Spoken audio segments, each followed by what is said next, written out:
windy this morning, cool and everything. And I'm out here. I am making some cans for catching catfish. And it's kind of strictly a Louisiana thing, and don't see many people doing videos on it. But I'm going to show you how that's done today. Alright, for my cans, I'm going to use these propane bottles. Some people use the Freon bottles. And what I did to these propane bottles to start with was I took them, set them up about 150 yards, and shot them there with my deer rifle.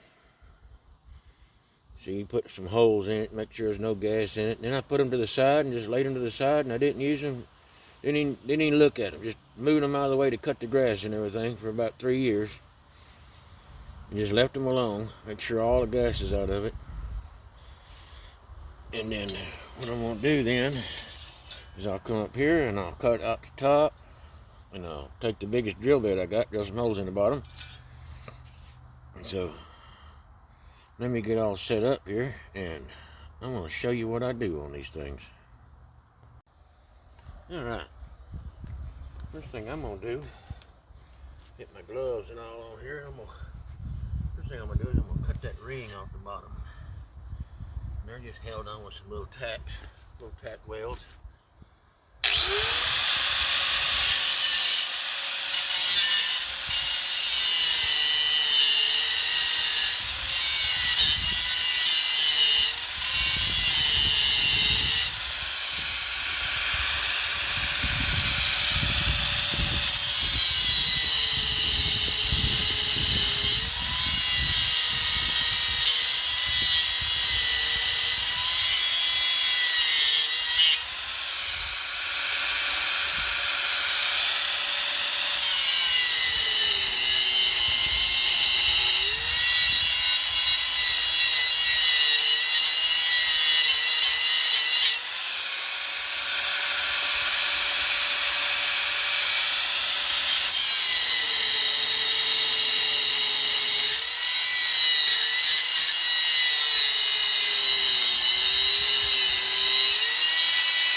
And I'll come back and I'll smooth all that down so my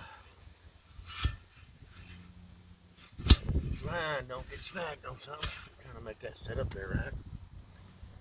I'm going to get my big drill.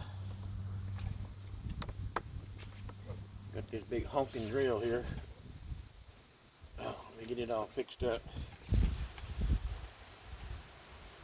I apologize for the wind today. The wind's pretty bad. There's nothing I can do about the wind though.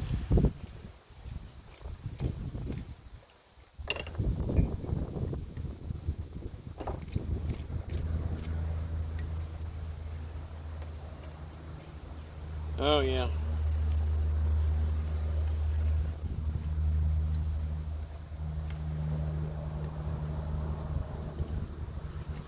Got the biggest drill bit that I could find here to do this that I have. I'm sure I got some bigger ones, but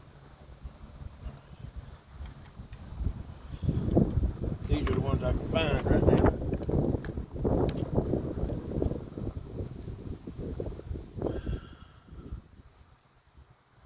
Alright. I just drill a bunch of holes in it now.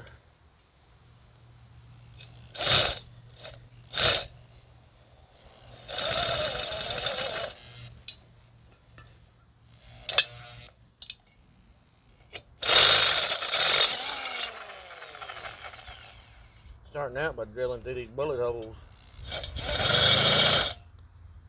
I'm going to pull my tops over my boots.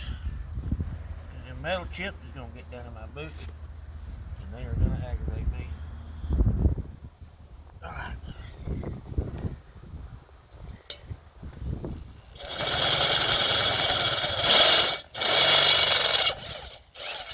The steel on these is pretty soft.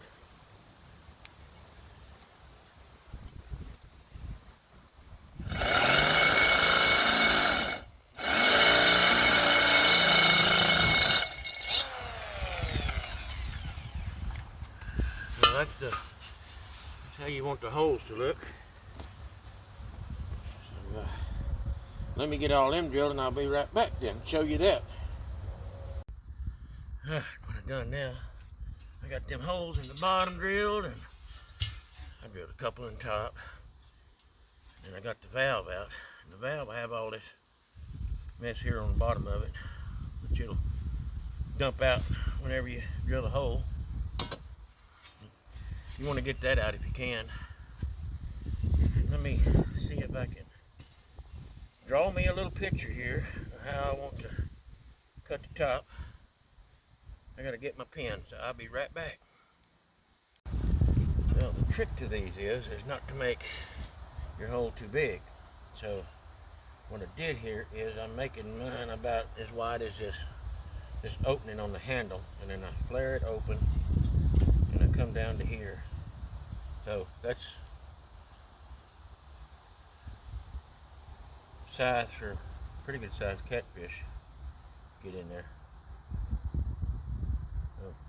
I may not go that big at first. I'm going to go inside my line, and I'm going to see how that works for me. If you get too big a hole in there, they'll fall out when you start pulling them up. So, see if I can cut on this.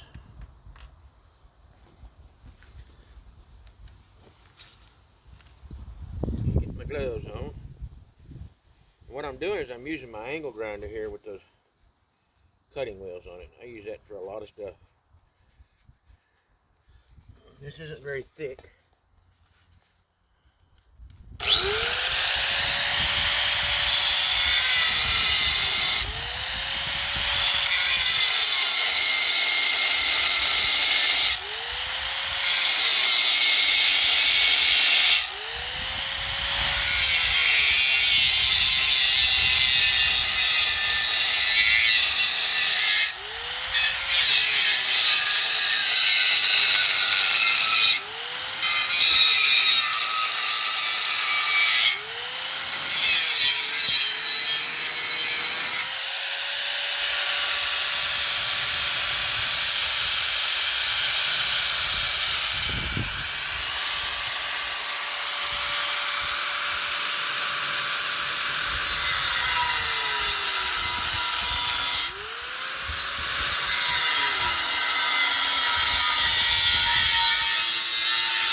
Alright, that is that.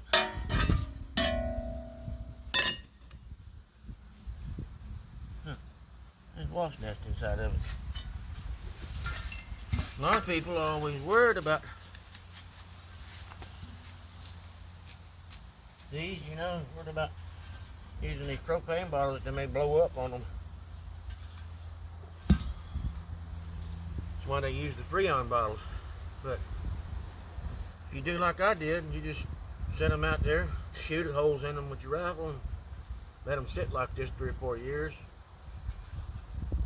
get rained on, and go through the cold temperatures of winter and the hot temperatures of summer and all. Eventually it's all going to come out. All that gas will come out. Some of it stays in there in liquid form for a while, just lays in there. It's weird. Propane's a weird thing sometimes. But then I'll take the grinder and I'll clean up all of this so there's nothing that'll snag my line. And what you do is you tie these out just like you do on a trout line, except instead of having hooks on it, you have these cans on, these bottles that you turned into something. So that's about all there is to it. You're going to be seeing more videos though of me running these, and running these you'll see, well, what I'm talking about. So that's about all I got this time. Oh, I'm going to mention one thing. People does say, you know, how does this work? And how this works is the female catfish come in here, she lays her eggs, because this is like a log to them or something natural. It works just like pipes and fish traps do. And then she'll swim in there and lay her eggs, and then the males will come in to guard the nest. And I have caught 3 good eating sized catfish in each one of my cans before, like this. And it works. And you don't have to use no bait or anything. You just drop them in the water like that. And this is pretty much it though. It's a very simple way that we've been doing here in Louisiana for a long time, catching fish. And at one time I think we had to have a special license for it. I think now that I have to check the regulations on it, but I think now just with your regular fishing license you can do that now. But I'll have to check.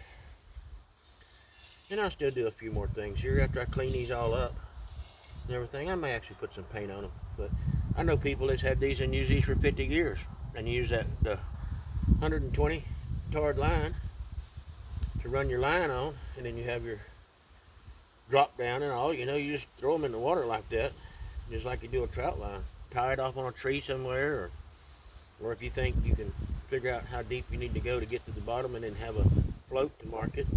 But have some way marking it where you know where it is, or tie it on a tree, like I said, or a bush or a limb. And you shouldn't have any problems, and you'll catch some fish. So that's about all I got this time. Yes, I'll see y'all next time.